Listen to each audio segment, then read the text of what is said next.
우리가 상상해 볼 장면은 단 하나입니다.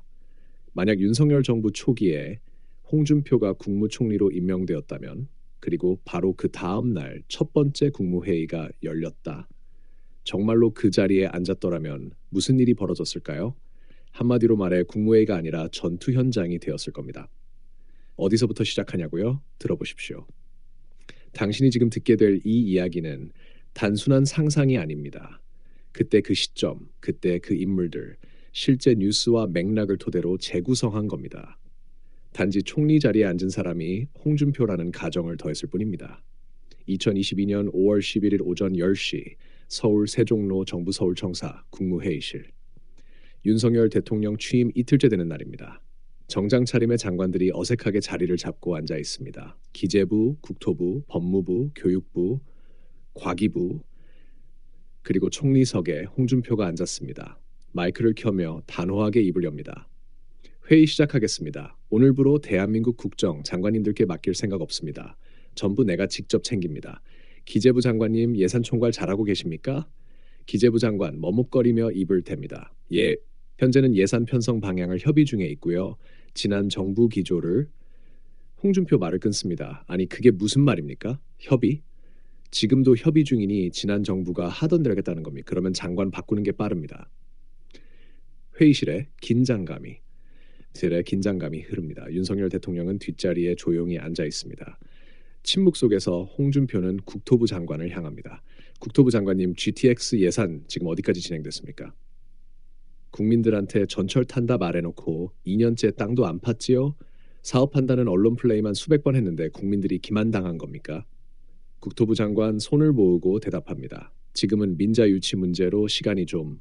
홍준표 단호하게 정리합니다.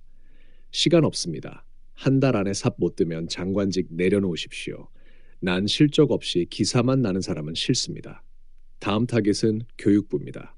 교육부 장관님, 대입정책 정리되셨습니까? 수시 없애고 정시로 간다 했는데 아직도 위원회 돌리기만 합니까?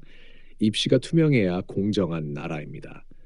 진짜 능력으로 붙은 애들이 서울대 가야죠. 학원가와 교장 눈치 보는 행정은 당장 멈추십시오. 회의실 한쪽에선 속삭이는 소리가 들립니다. 이거 진짜 큰일 났다. 장관들 표정은 싸늘하고 눈빛은 흔들립니다. 홍준표 한 템포 쉬고 다시 말합니다. 법무부 장관님, 검찰 독립이니 중립이니 하는 소리 말장난 아닙니까? 윤 대통령이 검찰총장 출신이라 중립 어쩌고 한다는데 그 중립을 지키라는 말이 결국 정권 수사 막으란 말로 들리면 그건 비겁한 겁니다. 검찰은 칼입니다. 대통령이 그 칼을 믿고 쥐었으면 법무부는 칼집 관리나 잘하십시오. 회의실 공기가 멈춥니다. 카메라 셔터 소리도 들리지 않습니다. 홍준표는 자리에서 일어섭니다. 서서 장관들을 쭉 바라봅니다. 그리고 천천히 입을 엽니다. 지금 이 정부 국민들이 뽑은 정부입니다. 그 말은요, 장관님들 월급 국민 세금으로 나간다는 겁니다. 국민이 고용한 사람답게 일하십시오. 책임 안 지는 공무원 저는 못 봅니다. 성과 안 난 교체입니다. 정치는 말이 아니라 실적입니다. 자기 자리 지키려고 정치하는 사람들 전부 정리하겠습니다. 침묵. 이 회의 매주 이렇게 합니다. 장관님들 다음 주까지 실적 준비하십시오. 언론 브리핑용 보고서 말고 국민이 보고 체감할 수 있는 실적입니다. 홍준표 다시 자리에 앉습니다. 회의는 그대로 끝납니다. 장관들 하나둘 나가면서 서로 눈치를 봅니다. 그리고 뉴스가 터집니다. 홍준표 총리 국무회의서 고함, 장관들 멘붕. 정무 감각 제로 아니면 실적 드라이브? 장관 교체설 도는 가운데 대통령실 노코멘트. 그날 이후 대한민국은 분명히 달라졌을 겁니다. 장관들이 보고서를 위해 회의하는 게 아니라 국민을 위해 실적을 내야 하는 구조가 되었을 겁니다.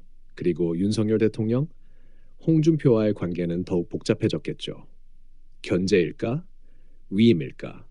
그 정치적 긴장 속에서 대한민국은 더 팽팽한 국가가 되었을지 모릅니다.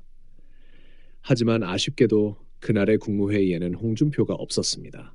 그렇다면 이제 우리가 묻습니다. 왜 홍준표는 총리가 되지 못했을까? 그리고 그가 총리였다면 우리 정치는 얼마나 달라졌을까? 이 상상을 멈추지 마십시오. 그날 그 자리에 누가 있었어야 했는지를 국민들이 생각해야 할 시간입니다. 다음 편에서는 윤석열 대통령과 홍준표 총리의 1대1 비공개 만찬장, 그 한 시간 동안 벌어졌을 이야기를 전해드립니다. 기대하십시오. 그리고 이 채널 구독해 주십시오. 이것이 단지 상상이 아니라 다음 현실의 밑그림이 될 수도 있으니까요.